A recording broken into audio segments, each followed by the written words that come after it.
আসসালামু আলাইকুম বন্ধুরা। আশা করি সকলে ভালো আছেন। আলহামদুলিল্লাহ আমিও ভালো আছি আপনাদের দোয়ায়। আজকে আমাদের পরবর্তী লেকচারে আমরা প্র্যাকটিক্যালি শুরু করতে যাচ্ছি। তো আমরা কিছু পরিচিত আ বিভিন্ন আইকন সম্পর্কে আমরা পরিচিত হব আজকে পোর্টালের মধ্যে। তো আমি পোর্টালে লগইন করেছি portal.edu.com এ।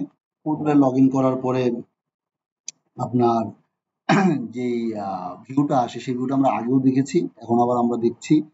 তো এখানে হচ্ছে প্রথমে আপনার একটা বাম দিকের কর্নারে যে শো পোর্টাল মেনু, সেটাতে ক্লিক করলে এখানে create resource, home, dashboard, all services সব একসাথে দেখার জন্য all resources, resource group, quick centre, quick start centre, app service, বিভিন্ন আপনার রিসোর্স গুলা ফেভারিট আকারে যেগুলো আছে সেগুলো দেখাচ্ছে। আচ্ছা, এছাড়াও আপনি এক একটা রিসোর্স আমরা ব্যবহার করবো আর রিসোর্স সম্পর্কে আমরা জানতে পারবো। তো এছাড়াও আপনি যেই রিসোর্সটা আপনার দরকার হবে ভবিষ্যতে আপনি কাজ করতে করতে, সেই জিনিসটা আপনি এখান থেকে সার্চ দিলে আপনার চলে আসবে। ধরেন আমার দরকার হচ্ছে এখন ভার্চুয়াল মেশিন, আমি এখানে সার্চ দিলে ভার্চুয়াল মেশিন চলে আসছে।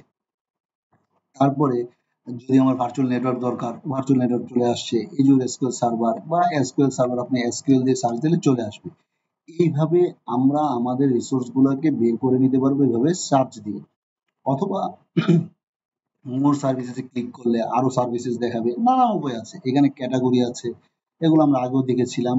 এই ক্যাটাগরি গুলোকে আমরা ক্লিক করলে এই ক্যাটাগরিতে যে যে সার্ভিস গুলো আছে সেই সব সার্ভিস গুলা দেখাচ্ছে। আমরা এই জিনিসটা আগেও দেখেছি, এখন আরেকবার দেখলাম। এখন এইখানে হচ্ছে আমার দেখাচ্ছে যে আমি কোন আইডি দিয়ে লগ ইন করেছি, সেই আইডি দেখাচ্ছে। আমার নাম দেখাচ্ছে, আমার ইমেল আইডি দেখাচ্ছে, আমার ডিফল্ট ডিরেক্টরি দেখাচ্ছে, আমি কোন ডিরেক্টরিতে আছি, আর আমার ডোমেইন নেমটা দেখাচ্ছে। আচ্ছা, তো আমরা এছাড়া এটার পাশে এখান থেকে আমরা সাইন আউটও করতে পারি। এখানে ক্লিক করলে আমরা অন্য অ্যাকাউন্টে লগ ইন করতে পারি, sign in with different account. অথবা আমি আমার ডিরেক্টরি, যদি বিভিন্ন ডিরেক্টরি থাকে, ডিরেক্টরি সম্পর্কে আমরা আবার ভবিষ্যতে আরো শিখবো। আমি আমার ডিরেক্টরি, এখন যে ডিরেক্টরি আছে, ধরেন ডিফল্ট ডিরেক্টরিটার নাম দেওয়া, সেই ডিফল্ট ডিরেক্টরি থেকে আমি সুইচ করতে পারি, অন্য ডিরেক্টরিতে যেতে পারি যদি আমার এরকম আরো ডিরেক্টরি তৈরি করা থাকে। আচ্ছা, ডিরেক্টরি কি, ডিরেক্টরি ব্যবহার কি, এগুলো আমরা ভবিষ্যতে জানবো। এখান থেকে চেঞ্জ করা যায়। এছাড়া আমরা এখান থেকে সাইন আউট করতে পারি, অথবা এই অ্যাকাউন্টে লগ ইন থাকা অবস্থায় আমরা অন্য আরেকটা ইউজারের পোর্টালের অ্যাকাউন্টে লগ ইন করতে পারি। এটা চাইলে এখান থেকে সম্ভব। এখানে হচ্ছে আমাদের ক্লাউড শেল বলে একটা অপশন আছে। আমরা যেমন পোর্টালে লগ ইন করলাম, পোর্টালে লগ ইন করার পরে এই পোর্টাল থেকে আমরা বিভিন্ন সার্ভিসে ঢুকবো, বিভিন্ন সার্ভিসে ঢুকে বিভিন্ন সার্ভিসের আমরা কাজ করব। তো এখন আমরা ইচ্ছা করলে যে কাজগুলো আমরা পোর্টাল থেকে করব, পোর্টালে আমরা ইমেজ দেখে ক্লিক করে করে করব, সেই কাজগুলো আবার পাওয়ার শেল, ক্লাউড শেল থেকেও করা যায়। সেই একই কাজ ক্লাউড শেল থেকেও করা যায়। তো ক্লাউড শেল যদি আপনি প্রথমবার ওপেন করতে যান, ক্লাউড শেল প্রথমবার ওপেন করতে গেলে আপনার এইখানে এই আইকনের মধ্যে ক্লিক করতে হবে। ধরেন আমি ক্লিক করলাম ক্লাউড শেলের মধ্যে। তো এখানে বলছে যে welcome to Azure cloud shell, resource group cloud shell storage east US could not be found. এখানে একটা রিসোর্স গ্রুপ সার্চ করছিল, এটা নাই, যেহেতু আমি ডিলিট করে ফেলেছি এই কারণে এটা নাই। তো আমরা যখন তৈরি করব তখন একটা রিসোর্স গ্রুপ অটোমেটিক্যালি বানিয়ে ফেলবে ও। তো এখানে হচ্ছে আপনার ক্লাউড শেল ইউজ করার জন্য, এজুরের ক্লাউড শেল ইউজ করার জন্য দুইটা পদ্ধতি আছে। একটা হচ্ছে পাওয়ার শেল, একটা হচ্ছে ব্যাশ। পাওয়ার শেলটা আপনারা জানেন যে এটা হচ্ছে উইন্ডোজ অপারেটিং সিস্টেমের মধ্যে ব্যবহার হয়। ব্যাশটা হচ্ছে আপনার একটা কমান্ড লাইন শেলই। তো এইটা হচ্ছে আপনার লিনাক্স এর মধ্যে ইউজ হয়, আপনার ম্যাক ওএস এর মধ্যে ইউজ হয়, উইন্ডোজ এর মধ্যে ইউজ হয় এই কমান্ড শেলটা ব্যাশ। তো আপনি চাইলে ব্যাশও ইউজ করতে পারেন অথবা পাওয়ার শেল ইউজ করতে পারেন।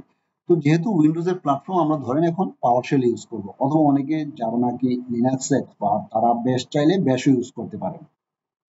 তো আমরা পাওয়ার শেল ইউজ করবো। এখন আমরা পাওয়ার শেলে ক্লিক করলাম। পাওয়ার শেলে ক্লিক করার পরে এখানে আপনার একটা মেনু চলে আসলো, সাব মেনু চলে আসলো। এই সাব মেনুতে গেটিং স্টার্টেড, এখানে হচ্ছে আপনার একটা সাবস্ক্রিপশন সিলেক্ট করতে বলছে। এখানে আপনার বলছে যে no storage account required, mount storage account. এই জিনিসটা হচ্ছে যে আপনার, আমরা তো সাবস্ক্রিপশন অবশ্যই সিলেক্ট করব। আমাদের এখানে ধরেন আমরা visual studio enterprise subscription select করলাম। আর এখানে স্টোরেজ অ্যাকাউন্ট যদি আমি সিলেক্ট করি, স্টোরেজ অ্যাকাউন্ট আমি যদি মাউন্ট করি, তাহলে আমরা যেই কাজগুলো করব সেটা সেই স্টোরেজ অ্যাকাউন্টের মধ্যে স্টোর থাকবে। এখানে আপনার এই আইকনগুলোর উপরে গেলে আপনি দেখতে পারবেন যে all files will be deleted at the end of the session. আমি যদি কোনো স্টোরেজ অ্যাকাউন্ট না রাখি তাহলে সব ফাইল ডিলিট হয়ে যাবে, কোনো ফাইলই আর থাকবে না। আর যদি আমি এখানে মাউন্ট করি, তাহলে any users in the subscription that have sufficient permissions can access these storage resources। এখানে দেখেন, এখানে যদি আমি ক্লিক করি, save files and installed tools will be registered in an Azure file share। তো এখানে যদি আমি মাউন্ট করি তাহলে এটা আমার থাকবে, আর যদি না করি তাহলে থাকবে না। তখন আমি এটা মাউন্ট স্টোরেজ অ্যাকাউন্ট দিয়ে আমি করলাম। Use on existing private virtual network, আমার প্রাইভেট ভার্চুয়াল নেটওয়ার্ক নাই এখন এই ইয়ের মধ্যে, রিসোর্স গ্রুপের মধ্যে বা আমার এই পোর্টালের মধ্যে। তো এটা আমার এক্সিস্টিংটা, সেই জন্য আমি আর ক্লিক করলাম না। যদি থাকতো তাহলে আমি এক্সিস্টিং ইউজ করতাম। এখন আমি অ্যাপ্লাই দিলাম।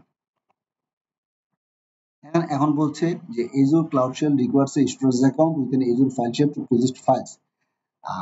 Select the option below to mount a storage account and select an existing storage account. We will create a storage account for you. I want to create a storage account.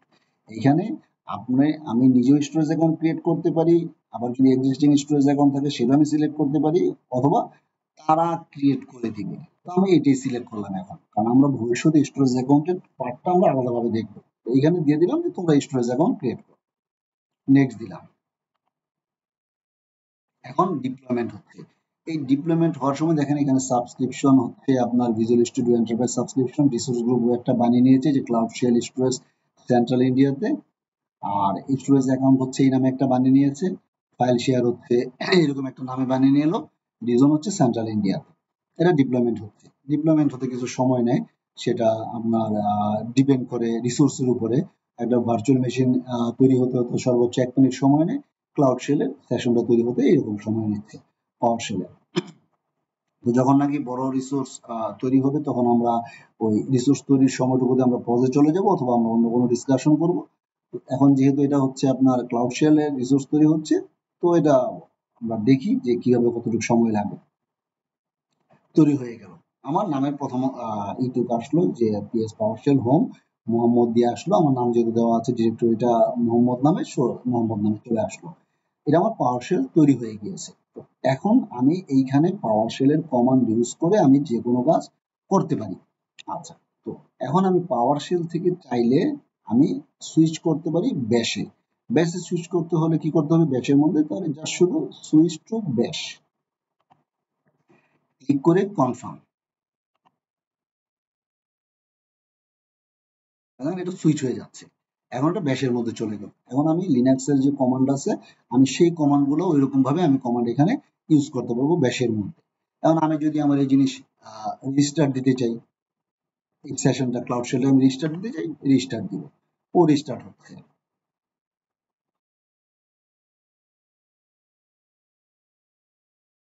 Succeed দেখাচ্ছে, connecting terminal, টার্মিনালের সাথে connect হচ্ছে। Same to ওয়েতে, একই ওয়েতে আমি যদি চাই যে পাওয়ার শেলে আমি আবার রিটার্ন করবো, আমি সুইচ টু পাওয়ার শেলে দিতে পারি। ম্যানেজ ফাইলস, এখান থেকে আপলোড ডাউনলোড করে ফাইল ম্যানেজ করতে পারবো। এখানে নিউ সেশন চাইলে আমি নতুন সেশনে চলে যেতে পারবো, নতুন সেশনে যেতে হলে আমার নতুন অ্যাকাউন্টে লগ ইন করতে হবে। তো এটাতে আমরা গেলাম না, আমরা এই পর্যন্তই থাকলাম। Editor, then switch to classic cloud shell. This feature is not available in the current user experience. Would you like to go back the previous experience? Yes, confirm, কারণ আমার যেই কারেন্ট ইউজার আছে সেই ইউজারের মধ্যে এক্সপিরিয়েন্সটা সম্ভব না, এই ফিচারটা অ্যাভেলেবেল না। আমি এটাতে কনফার্ম দিয়ে দিলাম, কনফার্ম দিয়ে আমি আগের সেশনে চলে গেলাম। এখানে দেখেন যে এই জায়গার মধ্যে আগের যে সিচুয়েশন আছে, মানে এটা হচ্ছে পুরাতন যেই এটা আছে আপনার কি বলে ভিউটা আছে, সেই ভিউতে চলে আসছে। আমি যদি এখন এখান থেকে পাওয়ার শেলে যাই, সুইচ করে পাওয়ার শেলে চলে যাবে। এখানে শাটডাউন রিস্টার্টের অপশন, রিস্টার্ট দিতে পারি। এখানে হচ্ছে সেটিংস এর অপশন, এখানে দেখেন text size, font, reset user settings, এগুলো চেঞ্জ করা যাবে। তারপর হচ্ছে আপনার ইয়ের মধ্যে ক্লিক করলে এখানে হচ্ছে ফাইল আপলোড ডাউনলোডের অপশন, এটা হচ্ছে আপনার সেশনের অপশন, আমি চাইলে নতুন ইয়ে চলে যেতে পারি। তারপরে হচ্ছে এখানে হচ্ছে দেখেন ওপেন এডিটর, এখানে এডিট করার জন্য আমি এডিটর ওপেন করতে পারি। এটা হচ্ছে সার্চ কনফিগারের অপশন, এখানে আমি ইচ্ছা করলে কনফিগার পোর্ট টু প্রিভিউ।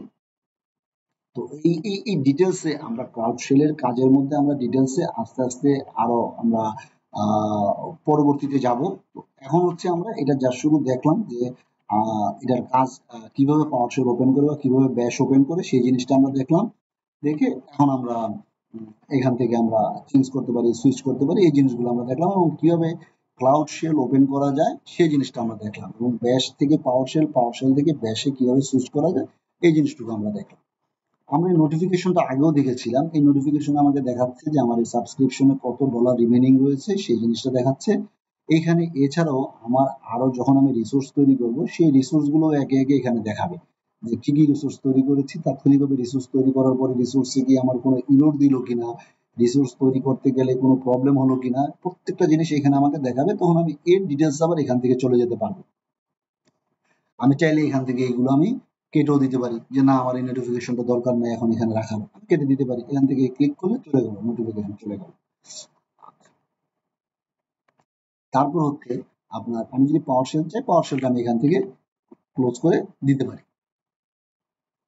তারপর হচ্ছে আমি সেটিংসে গেলাম। এর মধ্যে বলে রাখি যে আমরা কিন্তু আমাদের পিসির যে পাওয়ার শেল আছে, আমাদের উইন্ডোজের যে পাওয়ার শেল, এই পাওয়ার শেলও আমরা ইউজ করতে পারবো। পাওয়ার শেল 7, পাওয়ার শেল আগের ভার্সন যেগুলো আছে আমরা সেগুলো ইউজ করতে পারবো। তবে অবশ্যই আমরা পাওয়ার শেল 7 এর পরবর্তী ভার্সনগুলো, 7 থেকে নিয়ে 7 এর পরবর্তী ভার্সন আমরা ইউজ করব। এছাড়া এখানে সেটিংসে আসলে আমাদের পোর্টালের সেটিংস দেখাচ্ছে যে আমি কোন ডিরেক্টরিতে এখন আছি। আমার এখানে বিভিন্ন প্রয়োজনে অপ্রয়োজনে আমার ক্লাস লেকচারের সময় আমি বিভিন্নভাবে আমি বিভিন্ন ডিরেক্টরি তৈরি করেছি, সেই ডিরেক্টরিগুলো দেখাচ্ছে। আমি ইচ্ছা করলে এখানে সুইচ করতে পারি, ডিরেক্টরির আইডি দেখাচ্ছে সেটিংসের মধ্যে। আমার ফেভারিটের মধ্যে আমার এখানে কোনো কিছু নেই, ডিরেক্টরি নেম। তো আমি যদি এখানে যদি ফেভারিট দিয়ে রাখি তো আমি ফেভারিটের মধ্যে ডিরেক্টরি নেম পাবো। এই সাবস্ক্রিপশন আন্ডারে কি কি ডিরেক্টরি আছে সেই জিনিসগুলো দেখাচ্ছে সেটিংস এর ভিতরে। তারপর আরো অন্যান্য জিনিস আছে সেটিংস এর ভিতরে। এখানে হচ্ছে আপনার ট্রাবল শুটের মধ্যে আমি যদি এখানে যদি কোনো মাইক্রোসফটের আমি সাপোর্ট জেনারেট করতে চাই, কোনো সাপোর্টে যেতে চাই, আমি যদি কোনো কেবি সম্পর্কে নলেজ বেস সম্পর্কে আমি জানতে চাই, তখন আমি এইখান থেকে আমি সার্চ করতে পারি যে how to get VM.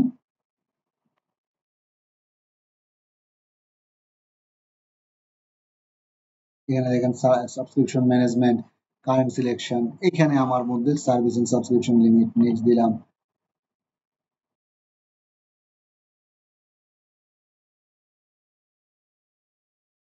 এজুর community, Azure documentation, billing and subscription, এই জায়গার মধ্যে আমার, অথবা আমি যদি কন্ট্যাক্ট সাপোর্টে যেতে চাই, সাপোর্ট প্ল্যান দেখতে হবে আমার সাপোর্ট প্ল্যান কি আছে, manage all support request, create a support request, আমি এখানে সাপোর্ট রিকোয়েস্ট দিয়ে আমি সাপোর্ট রিকোয়েস্ট তৈরি করতে পারি।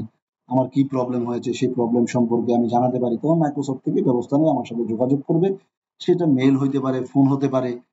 আমি সাপোর্ট রিকোয়েস্ট যখন ক্রিয়েট করবো তখন সেখান থেকে আমি দিয়ে দিব যে আসলে আমি কি ধরনের কি হেল্প নিতে চাই মাইক্রোসফট থেকে। ঠিক আছে? আচ্ছা, তারপর হচ্ছে আপনার এখানেও আছে ক্রিয়েট সাপোর্ট রিকোয়েস্ট। আমি ইচ্ছা করলে এখান থেকে আমি যে কোনো প্রবলেমে পড়লে আমি সাপোর্ট রিকোয়েস্ট ক্রিয়েট করলে তখন মাইক্রোসফট থেকে আমাকে হেল্প করবে আমার ফোন নাম্বার অথবা মেল অ্যাড্রেসে যোগাযোগ করে, ফোন করে অথবা মেলের মাধ্যমে কমিউনিকেট করে সেই প্রবলেম সলভ করবে মাইক্রোসফট থেকে। এখানে হচ্ছে ফিডব্যাক, যে আপনি একটা সাপোর্ট নেওয়ার পরে মাইক্রোসফট থেকেই বলবে যে আপনি ফিডব্যাক দেন এই সাপোর্টটা সম্পর্কে। তখন মাইক্রোসফট এমন হতে পারে যে সরাসরি তারা লগ ইন করতে পারে আপনার কম্পিউটারে, মাইক্রোসফটের সিস্টেম ইউজ করে, অন্য কোনো সিস্টেম ইউজ করে না, মাইক্রোসফটের সিস্টেম ইউজ করে লগ ইন করবে এবং আপনাকে ইনস্ট্রাকশন দেবে এই কাজটা করুন ওই কাজটা করুন, এইভাবে সে ঠিক করে দেবে, আপনার প্রবলেম সলভ করে দিবে। তো এটা হচ্ছে ফিডব্যাক। কাজ শেষ হওয়ার পরে সে আপনাকে বলবে যে আপনি একটা ফিডব্যাক দেন। তো আপনি তখন আপনার মন মতন ফিডব্যাক দিয়ে দিবেন। আপনি খুশি হলে ভালো ফিডব্যাক দিবেন, আপনি যদি খুশি না হন সেই ক্ষেত্রে সেরকম ফিডব্যাক দিবেন। হুম। তো তারপরে হচ্ছে আপনার এই জায়গার মধ্যে ফিডব্যাক দিয়ে আপনি যদি কোনো কিছু লিখতে চান আপনার এক্সপিরিয়েন্স সেটা আপনি লিখে দিবেন। এইভাবে আপনি আপনার ফিডব্যাক কমপ্লিট করবেন। তো এই হচ্ছে পোর্টালের শর্ট একটা রিভিউ দিলাম, একটা আপনাদের আইডিয়া দিলাম পোর্টালে কাজ করার জন্য। তো পরবর্তী লেকচার থেকে আমরা একে একে শুরু করব আরো প্র্যাকটিক্যাল কাজ। তো এখন কারো যদি পোর্টালের অ্যাক্সেস লাগে, আপনার কাছে তো আপনি তো শুধু টিউটোরিয়াল দেখলে কাজ হবে না, আপনার পোর্টালের অ্যাক্সেসও লাগবে। সেই ক্ষেত্রে আপনার যদি পোর্টালের অ্যাক্সেস লাগে তাহলে অবশ্যই আপনি আমার সাথে কমিউনিকেট করবেন, সেটা কমেন্টস এর মাধ্যমে হোক, হোয়াটসঅ্যাপের মাধ্যমে হোক, আমার ফেসবুক চ্যানেলে ফেসবুক পেজের মাধ্যমে হোক, অথবা ইউটিউব চ্যানেলের কমেন্টস এর মাধ্যমে হোক আমার সাথে যোগাযোগ করবেন। যোগাযোগ করলে সেক্ষেত্রে আমি পোর্টালের ব্যবস্থা করবো ইনশাআল্লাহ। কারণ আপনারা শুধু তো টিউটোরিয়াল দেখলে হবে না, আপনাদের একটা প্র্যাকটিসও করতে হবে, সেই প্র্যাকটিসের ব্যবস্থাটা আমি ইনশাআল্লাহ করে দিব। তো আশা করি আপনারা পাশে থাকবেন। আর সাউন্ডে যদি একটু প্রবলেম থাকে, ক্লিয়ার না থাকে, আমি সাউন্ডটা ক্লিয়ারের ব্যবস্থা নিচ্ছি ইনশাআল্লাহ। সামনে আমরা ভবিষ্যতের টিউটোরিয়াল গুলোতে আমরা সাউন্ডকে আরো সুন্দরভাবে পাবো, আরো ক্লিয়ার পাবো। তবে যে যাই প্রবলেম ফেস করেন বা যার যে কোনো মন্তব্য থাকে কমেন্টসে করবেন, করলে আমারই আপনাদের উপকার হবে, আমার জন্য ভালো হবে। তো ইনশাল্লাহ আশা করি পাশে থাকবেন সবাই। লাইক কমেন্ট শেয়ার দিতে ভুলবেন না। সাবস্ক্রিপশন অবশ্যই সাবস্ক্রাইব করবেন। লাইক কমেন্ট শেয়ার করলে আমি উৎসাহ পাই যে আপনারা দেখছেন, এবং সাবস্ক্রাইব করলে আমি উৎসাহ পাই। ধন্যবাদ সবাইকে। আশা করি সবাই পাশে থাকবেন ইনশাআল্লাহ। আসসালামু আলাইকুম।